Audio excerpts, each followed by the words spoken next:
keep Spurs top. But only on goals scored. It was a massive result for the Gunners. Our first win over Manchester City since 2015. A statement of intent from Arsenal, or will it just make City angry? For Tottenham, they're enjoying their best.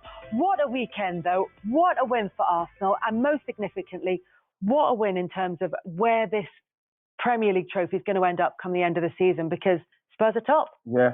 I think you didn't react enough to that in the opener. I know I'm going to have another go. No, Kels, you don't need to, simply because I want Spurs to stay in and around it, because they've got to have the pressure of every week somebody saying, yeah, we'll see how you go. And then people start saying silly things like bottling it, whereas you've just got to stay there and just win the next game and see where you go. This is what happened with Leicester. You know, I'm just pleased that we're in it still. Like, you know, we needed to beat City. You know, if you're gonna win the league, the Premier League, and you're challenging City, then at some stage you're gonna have to beat them, because you've got to beat the teams around you. But I think it's a great result for us. But it's a good result for Tottenham because it was a tough game. Yeah, I mean, it's a really balanced, very calm answer that you're giving us on a Monday. Because I went through this with Arsenal last season, so I'm not getting too carried away now. Oh really? No, oh really? You're not getting too carried away. No, I'm not getting carried away at all.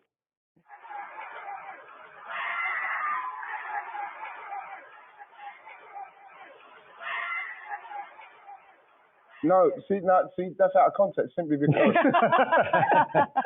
that's like an 86-minute winner. Yeah. So you're going to be excited, but like the reason why I'm excited is because we have to win the home games, right? And it is City, and they are, you know, the team that everybody's trying to beat. And it was a brilliant atmosphere in the stadium, and to score at that stage was brilliant. But like, again, it's just another brick in the wall for us. Mm-hmm. Another brick in the wall, but a significant brick in the wall. If that's what Arsenal are trying to build, if they're trying to build towards a trophy at the end of this season, this is important. Yeah, it gives them huge belief. I mean, they have to beat Man City, but they don't only have to beat them twice. Wright is absolutely right. They need teams in and around them to beat Man City as well. They're the team everyone's chasing, let's face it. You know, they're proven winners, prolific winners of the competition. I just think that they need the likes of Tottenham to stay up there. They need to take points off them. Liverpool need to take points off them. Manchester United, if they can Chelsea get into gear. Chelsea are coming. Yeah. You know, so it's very competitive at the moment. You know, it's a very exciting league, as we're very early in the league. We know that. It does feel like we're more than 8 games into the season, because there's so much gone on already. And you're right, we can't start sort of predicting what's going to happen, but we're getting a bit of an idea as to where things, either where they're settling or where they might be going. But it wasn't the most exciting of games, Maiwa, in terms of, you know, action on the pitch. But it feels like a significant win. And more importantly, maybe for Arsenal, a deserved win. Yeah, it definitely wasn't this entertaining game. But from a footballing perspective, seeing similar style teams go at each other was quite interesting. And I think Arsenal have to take those opportunities. No KDB, no Rodri. You're not going to get a better opportunity. And the fact that they can do that without their talisman being on the pitch, it shows a different sort of grit that loads of Arsenal sides have been mentioned not having before. So it was a really, really important win for them, and well deserved. It was a great performance all around. You know, the thing is, I found the game, to be honest, was quite defensive in the way that it wasn't an attacking like fetch, like, oh, they're attacking you. It felt that whoever's going to make that mistake defensively was going to lose the game. I didn't see it being a load of goals in this one, but I think that when you look at the way Arsenal changed it, he changed things. You know, unfortunately for Trossard, he got injured, but Martinelli coming on changed the dynamic for us with the pace what he brings. Then towards the end, there's Partey coming on, a little bit more stability in the back with somebody who's got control of the ball. And then the pass what he made is one of those passes that you're just not seeing RD now with certain teams. They'll rather just pass it around the side. He passed it, good run from Kai Havertz into the box, and then you're able to get in off the back of like their midfield, and then we get the deflection. But I thought that the changes he made and the players coming on, and you know what I mean, do it like Doku. When Doku come in, he had to take Zinchenko off because like when he went past him the first time, he just went, boom, that's enough of that. You know, but like you look at City and people saying, oh, Rodri, no KDB, that is any team's going to miss that. But they're still trying to bed players in. You know, Kovacic, you know, Doku coming on and trying to, Nunes. So there's still things that's happening where City are finding what they're trying to do. So if you can beat them, you've got to try and do it early now before they find their feet. Yeah, and we'll come to City and how far off that that performance is from where they potentially could be when those players are back. But from Arsenal's point of view, they didn't have Bukayo Saka either. That was the one that was making Arsenal fans nervous in the build-up to the game. Yeah, listen, I think he's very close. He's not going to be out for long. Obviously, he was very close to it, not ready for the game. I just think that Declan Rice is a huge plus for them. If people ask, are Arsenal stronger this year than it was last year? Absolutely. When you sign a player like Declan Rice with his control, maturity in the middle of the pitch, breaks up the game. He's got more than that. But in the game yesterday, he knew his job was to break it up, was to fill in front of Saliba, Gabriel, just be a protector, and that's exactly what he's done. You know, he's a nuisance for Pep Guardiola and teams like that. If you want to try and exploit and get into them little pockets, he just puts out fires all the time. He's always there. It's like a bad smell, just will not go away. And Arsenal, brilliant signing for them, absolutely magnificent. And get Saka. They're going to need to keep Saliba fit and Gabriel. Well, he said it himself, William Saliba. He said, "I'm the difference." Well, I think he said, if I would have stayed fit all last season, we would have won the league. Yeah, it probably would on the record. You know, but when he's missing, they're not the same. I mean, why Mikel started without him early on the season, without that partnership, you know, is beyond me. But they clicked into gear now, and they look a real force, Arsenal. They really, really do. But I go again. We're only 8 games in, or wherever it is, and it's a very competitive league at this moment in time. Yeah, he does make a big difference. It's better players, and does it feel like a more mature Arsenal as well, Mayowa? Definitely. I think the last time when Arsenal City played, we saw Haaland's influence when he wasn't getting any joy with Saliba and he went over to Gabriel. That partnership in that game looked so much more efficient. They both knew how to handle it. You had Declan Rice there as well. They've grown in maturity. They've grown in ownership or onus as well. Saka's always been someone that started countless amount of games and always putting himself. But Martinelli came off the bench and said, I'm going to win at this game. And those are the things that make a difference. You compare it to City's performance. I didn't see anyone really taking onus of the game and saying that I'm going to win this big game for us. And there's still a lot more to come. A lot of people probably say their performances this season in some parts haven't been great, but a sign of a good team is you're able to win through adversity. So now, can they keep going with momentum is the key thing now. It's the perfect way to go into the international break. But the thing as well, exactly, going into the international break, and the thing is that when you know, because they know they have to beat City at some stage. When you know that you do it and you can do it, and you can do it without, like you mentioned, our talisman in Saka, you could do it without your best player playing. That gives you such a confidence that you can beat anyone at home. And I'm not saying we played unbelievably, but they played well enough to beat the best team in the league. And that is now the pressure that they're on. All of them are on in that team, because now they have to go on and do it because they've shown that they can beat the best. So they have to beat the rest. Do they look like they've learned from last season? I hope so. Still too early to tell. But the main thing is that they're not losing. If they were losing a couple of those games, you say, well, they haven't learned. Because what has to happen when you're starting the season with ambitions to win it, you cannot lose games. You just can't lose games. Especially, we didn't know City were going to lose 2 on the spin. Nobody could see that coming. So you have to try and stay, because you know that City are capable of getting 100 points in a season. Yeah. So you literally can't lose anything. So this is the mindset that they've got, and this is what they've got to do now. Those are the things they've got to take into games and say, we can't lose. You look at Arteta's influence in that game, the changes that he made, all 4 substitutes being involved in the winning goal. And yes, there was the deflection to it, but Arsenal's overall performance and management of the game against Manchester City, and they're all positive for them. But as Wright alluded to earlier, this is a Manchester City side that aren't anywhere near the sort of their first choice starting 11 in this game. How much of a difference do you feel that made? Well, the record shows that Rodri is huge. I mean, everyone's trying to spend 100 million and plus on sitting midfield players, and he is the best. He's the best around in world of football.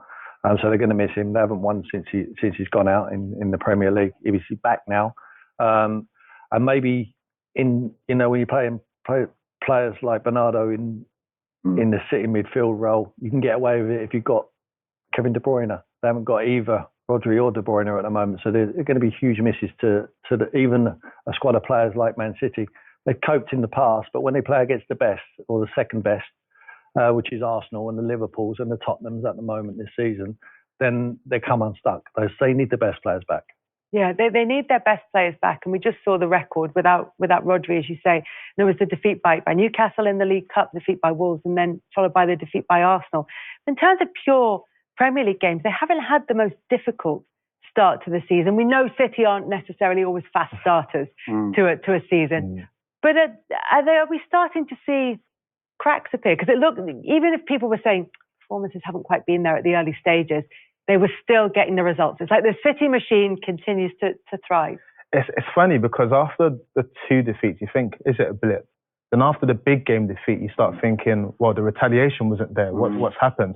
And I think the Rodri missing is so key for them, because last year you had Gundogan who can sit in and he almost gives you the same.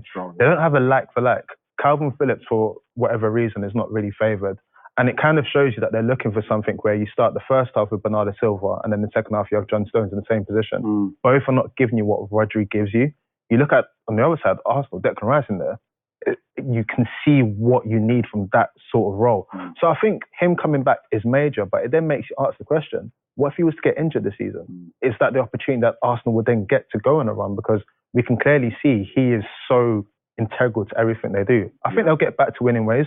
I mean, history shows the last time they lost back-to-back games, I think it was 15 games unbeaten. They went on afterwards. So that is the scary part from anyone competing, that they will be hurt by this and go on a run. I think that the chance at the start is in the first 5 minutes with Nathan Ake. It changes everything, because, you know, if he takes that chance and say, the fact is that settles City down to then, the emphasis is then on Arsenal to attack and do more, and then they may have picked them apart with Bernardo Silva.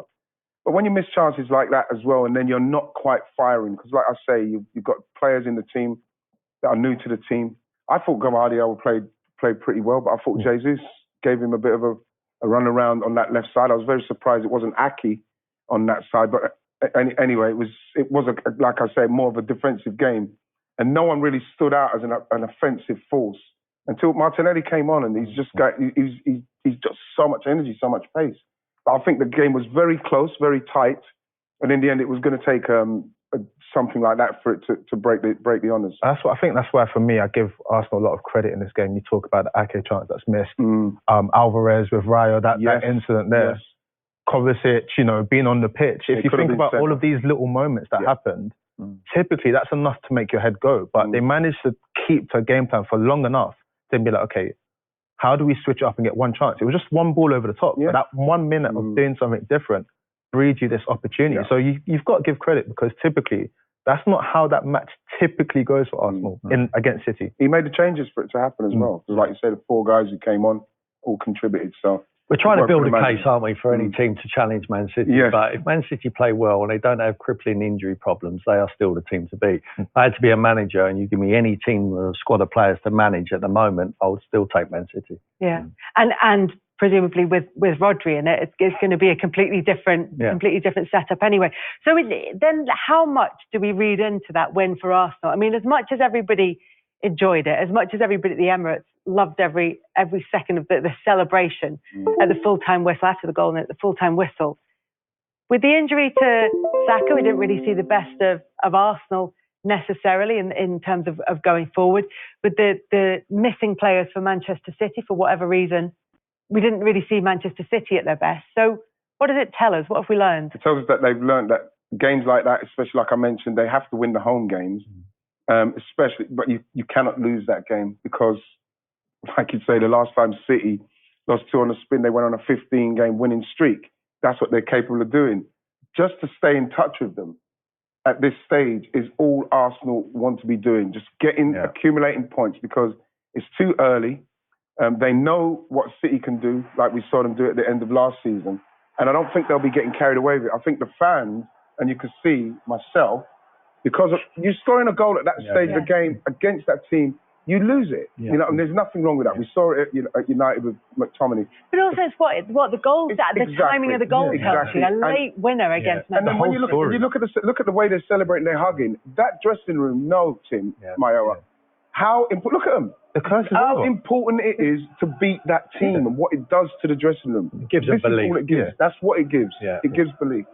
Yeah, that's the sort of cliche about games between title challenges at this stage of the season, is you can't win the title but you can lose it if you do something wrong, or if you just get on the end of a bad result, if you put in a bad Absolutely, performance. especially managers like Mikel, who wants his team to play well. Pep Guardiola, they want them to play well.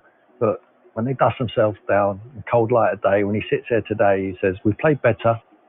You know, we've played better in games and we've lost. Don't worry about the performance against teams like this. Just get over the line, get maximum points. That's exactly what they did. And he's going to need some help. Look, they've got to go to the Etihad. They can win there. They're capable of winning anywhere. They've got their belief that they can go and do it now. But they're going to need other teams to take points off this juggernaut of a side of Man City as well. So I'm really excited about from here on in. I mean, it couldn't have gone better, the start of the Premier League, because the last thing we wanted is Man City to win 10 games up to now and everyone else wins 7 and they're ahead and no chance of catching them. I mean, it's all up for grabs at the moment. A few games into the season, it felt like that might be what was about to happen, but it's not, because Arsenal's win hasn't just been, as we've been talking about, impressive for Arsenal. It hasn't just been helpful to Arsenal's title challenge. It's also been helpful for Tottenham, who stay top of the Premier League table. They're level on points with Arsenal, and it means that they are going to be going into this next round of fixtures after the international break with a chance to stretch their legs potentially at the top of the table, because they don't play Manchester City for a good few games now. Arsenal look like they don't have too bad a run either. I mean, you look at Newcastle away, maybe not really sure where Chelsea are at the moment. We know Wolves have really caused Man City problems. City have got a really tough run of games. They've got Rodri back. They might, be starting to bring players in. Players, as you say, will be bedded in a bit more. But that looks like a really interesting set of fixtures for the three teams. If you're in the dressing room now, Kels, and you see those fixtures coming back from the international break, if I'm Tottenham and Arsenal players, you're starting to feel we've got to take advantage of that, because I'm not saying that Man City are all of a sudden going to fall away, but that if they're going to trip up, there's games there they can trip up in. You just don't know. You don't know what's going to happen. Like, we don't know what's going to happen with Brighton, Man United. I probably think City and Man United, this current Man United, you know what I mean? It calls them a problem. Bournemouth, no. But Chelsea, you don't know. Liverpool, it's a tough set of games where I'm in the Arsenal dressing room, I'm saying, listen, we've got to really focus on winning these games and make sure we do not lose any of these games. Because if City are going to drop points, I think it's going to be in that next run of games. Yeah. What's key to it is how he gets the job done in the Champions League, doesn't he? He always makes a point, let's not slip up in the Champions League early on. Let's get it done, put it to bed. We can worry about it after Christmas. And I think he's done that. He's put himself in a very good position to be able to do that. Arsenal haven't. Yeah, I was going to ask the question about where priorities might come into that, but we saw last season Manchester City solved that problem by just winning 3 trophies. They didn't really decide to prioritise one or the other. They just wanted to win all of them. Took the eye off the ball on the Carabao. I know, sloppy. But they have got European competition, and then that could be something that plays into some of the performances that we see the weekends after Champions League games.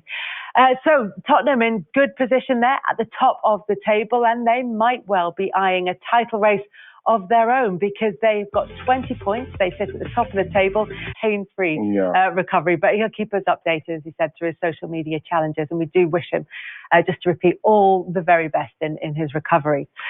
Tottenham have got off to their best start to a Premier League season since the 1960-1961 season, in which they won the double. Yeah. Not just the league, they won the double. So this is unprecedented territory for Tottenham. These are dizzy heights. And look, it's not been the trickiest start to the season. There have been difficult games in there. The win against Liverpool, obviously hugely significant last weekend.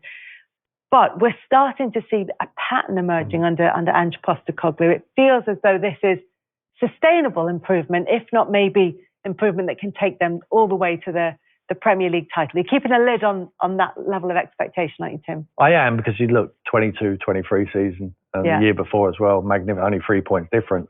And look what happened there. It was horrible to watch. It was boring the life out of everyone who was actually watching it. Tottenham fans I'm talking about. This is different. In the fact that they're enjoying to go to watch Tottenham now, both home and away. The manner in which they're playing, you've got a manager who's clearly knows what he's doing, and will not veer away from it. Wants to play on the front foot, wants to give the confidence to a group of players, wants to improve individuals as he's done. I mean, Basuma is a great example for me. I mean, Basuma was on his way out. You know, no one was talking about him anymore being any good. He's more than that. He's an excellent footballer.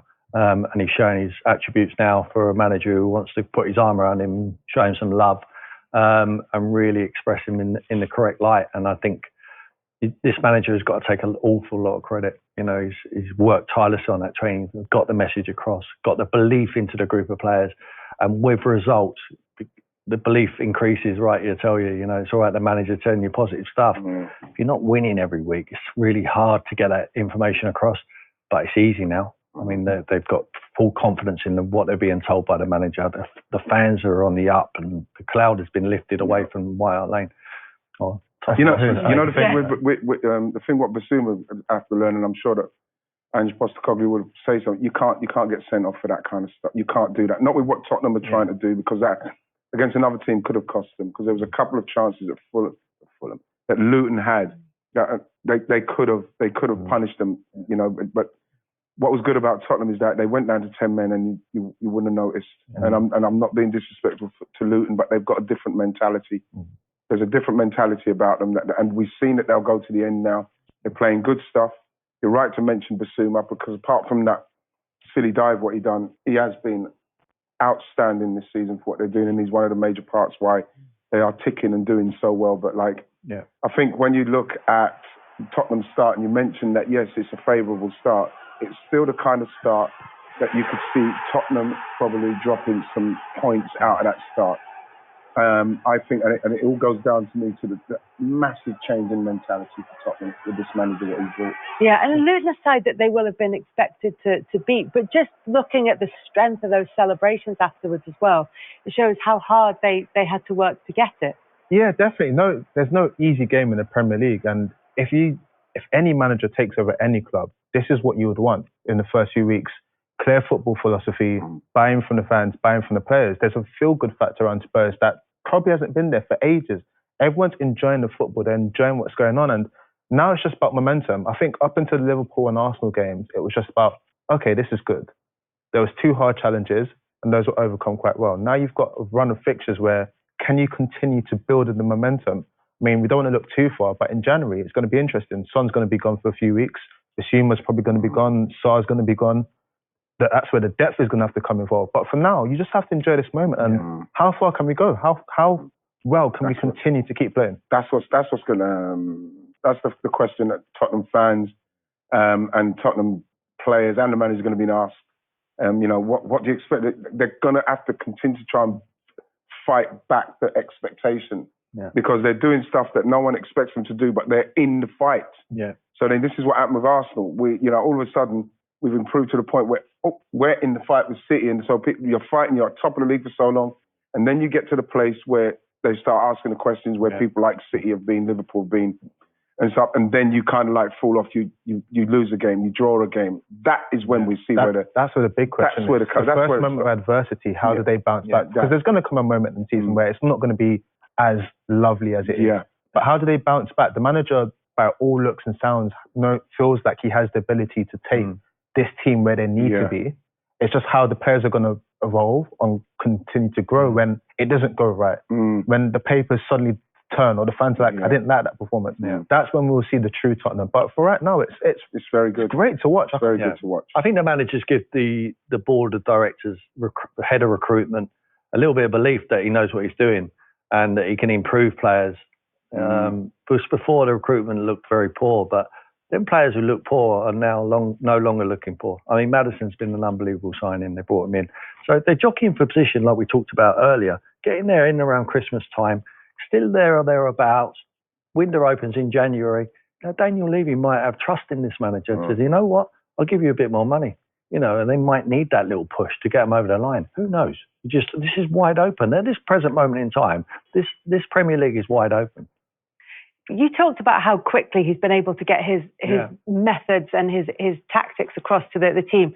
And in terms of them adopting it, it's easier when they're winning. But just even from the time he went in the summer break to the start of the season, how impressive is it to get that clear message across and get the players doing what you're asking of them? Well, look at other teams who have struggled with it. You know, I know we're going to come on to them. We haven't talked about the teams, but people with a structure, like the Arsenals, like the Man Cities, like Liverpool, there's a clear identity of how they want to play. Like Brighton, for instance, with lesser players, but still outstanding. When the manager gets the best out of the individual, the group improves. And when they've got a clear philosophy of how they want to play, and it's not only a philosophy which the manager likes, it's the philosophy which, if you're a player, you actually like it as well, because you're talking about taking the ball and controlling games and entertaining the crowd. Everyone wants it. Yeah. Everyone wants that. It's like building a house rather than knocking one down. It's so much easier to knock one down, play anti-football, which we've had at Tottenham for the last 3 or 4 years. No longer is it going to be that. We have a manager who now gives us confidence to go out and play toe-to-toe with anyone. And that gives a huge amount of belief to the group, especially when you're winning points. I must say as well, Tottenham were playing anti-football. I must say as well, we can't overstate